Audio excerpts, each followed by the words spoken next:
Manchester United has held the number 7 jersey in high esteem ever since the club originally entered the First Division. In recent history, the likes of George Best and David Beckham have worn the number 7 with pride. Thanks to such legends of the game, the famous jersey has grown in stature, and only the best players at Old Trafford are given the opportunity to don it.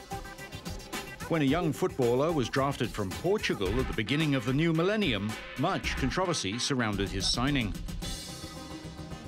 Not only was he extremely young, he was also unproven in the best leagues of the world. When Alex Ferguson decided to hand this untried young footballer the hallowed number 7, fans and football experts alike were exasperated. The young Portuguese footballer was none other than Cristiano Ronaldo, who clearly had talent. However, he'd also had a difficult time building his career in Portugal due to his awkward growth spurts and the time he was forced to spend away from his family. This didn't stop him from impressing Sir Alex and his players during a match between Man United and Sporting Lisbon in 2003, in which Ronaldo showed little regard for the defence of the Red Devils as he dazzled fans and officials with his speed and incredible ball control. This impressive display convinced Ferguson that he had no choice but to sign the 18-year-old. His transfer fee of €22 million, or approximately £12 million, is a figure normally associated with the signing of a top-flight footballer who's already established themselves on the world scene. Still in his teens and without a Premier League game to his name, Ronaldo was handed the world-famous number 7 shirt, despite requesting the number 28. Far from being intimidated, however, Ronaldo used the honour as fuel for motivation, well aware the expectations of the doubting Manchester United fans would be difficult to live up to. Ronaldo's first job was to win the faith of the sceptical Man U fans. The pressure to come up with the goods was more intense than any first gamer could imagine.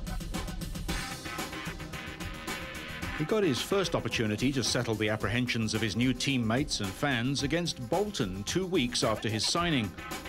He wasted little time in showing off his sublime skills with a stunning 30-minute debut that saw the young star make mincemeat of the Bolton defence and thrill the home crowd with a 4-0 victory. After 39 appearances and 8 brilliant goals, including the opener in the FA Cup final win over Millwall, he was named the Sir Matt Busby Player of the Year for 2003-04. Unfortunately, his second year at the club did not live up to his all-conquering first season. Still, it wasn't all second-year blues for the new number 7. Timely late-season form saw him end the season with 9 goals from 50 appearances. In 2005-06, Ronnie again reserved his best form for the latter half of the season. However, it was during this season that he tested his ties with his new club and teammates.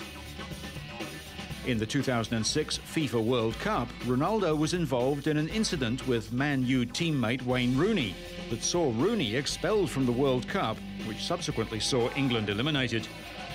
English fans blamed Ronaldo for their early departure, but like a true champion, he didn't let this criticism affect his time at Old Trafford and continued to play on at the club. In that same amazingly eventful year, Ronnie scored his 50th career goal for Manchester United against local rivals Manchester City, as United claimed their first Premier League title in 4 years. Dazzling wing play was backed by regular assists and crucial goals, including 7 in 5 games over the Christmas period. Ronaldo had taken the next step. Ronaldo's form continued to blossom. However, after Euro 2008, he was forced to make another tough decision. Rumours were circulating that Ronaldo was ready to move on and join Real Madrid, who were willing to pay anything to see him run out for the Whites. After much speculation, Ronaldo stayed on at Old Trafford, and he and Wayne Rooney remain key players in the continued success of the Red Devils.